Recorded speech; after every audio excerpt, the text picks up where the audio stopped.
Today I'm going to share with you a very common piece of advice, ironically given by the more proactive accountants, that though may seem great from a tax point of view, can totally mess up your cash flow. Boy, am I going to pee off a few accountants today.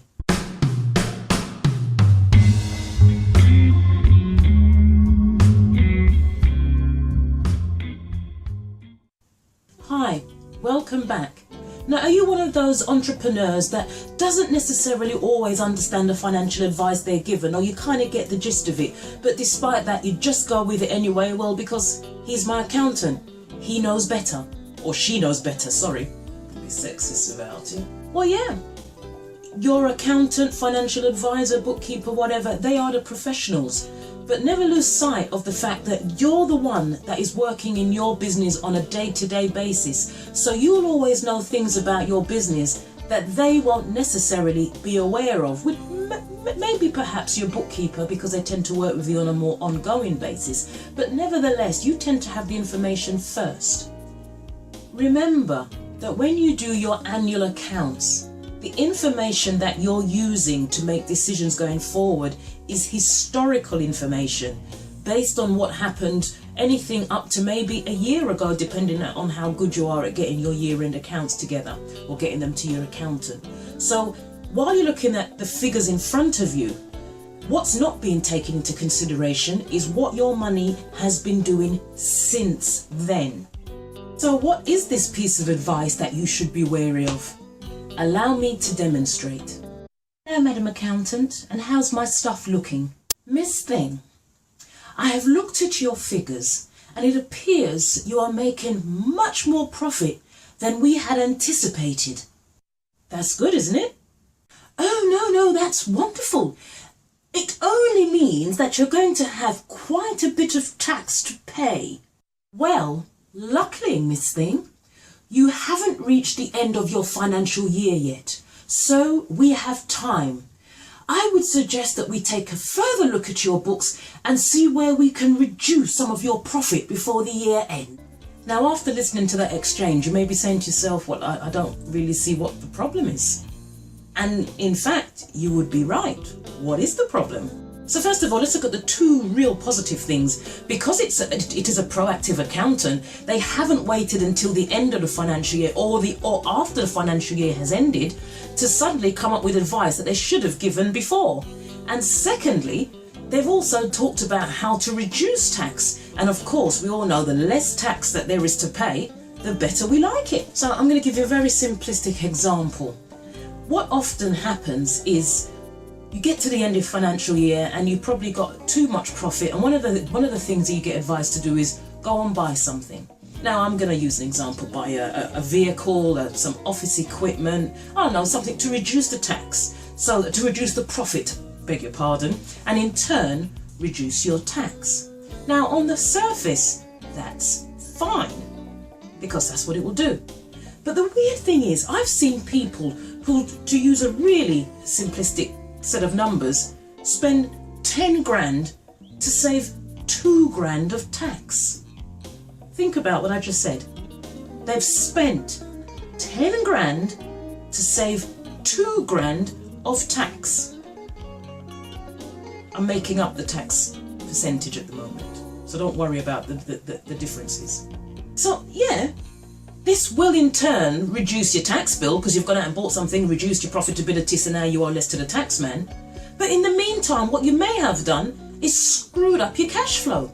And don't even get me started on the implications of people doing that, not having the cash flow and using credit to do it. So take out a lease or a loan, just something. You know, the vehicles is a big one. I used to run trucks and it wasn't unusual us to do purchase hire agreements because you could put through the whole amount in terms of the purchase in one go. So if your business is flush with cash and it really doesn't affect your day-to-day expenses requirements, or the item you are buying is something you need and you would have bought it anyway, you probably just delayed it for some reason, or it's something that will actually help you to make money, it's an investment that will actually move your business forward, not that you think it will, you to some or lesser degree are very confident that it will, then spend away. But if spending that money will affect your ability to meet your day-to-day business costs, then that's a different scenario altogether. And even more so if you're going to borrow to do it. Now, the basis of this kind of advice comes from looking at your profit and loss report or your income and expenditure statement. And what it's doing is saying this is how much you've made, this is how much you spent, and all this money, or surplus of money or profit, is in between. What it's not showing you is how much of that money that you've made in profit is actually available to you now, or will be available to you before the end of your financial year.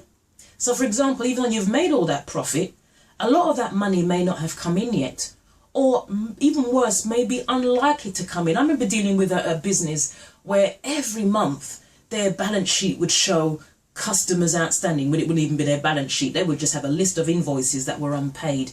And every month they'd be saying, oh, but I've got all this money to come in, all this money to come in. And you could just see that as every month went by, this money was less and less likely to be seen. Imagine if you're a business owner and you've worked hard to get business or to do business for customers, you've invoiced them.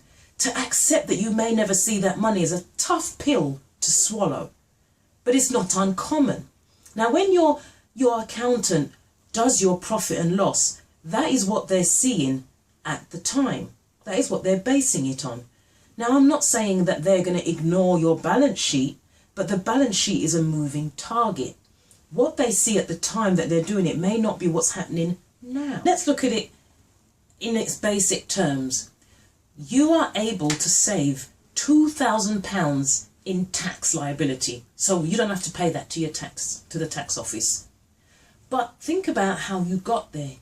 You took £10,000 to buy this piece of equipment or vehicle, and then you're up by £2,000, but you're still out by 8. Wouldn't it just have been better to keep the £8,000 and give the £2,000 to the taxman?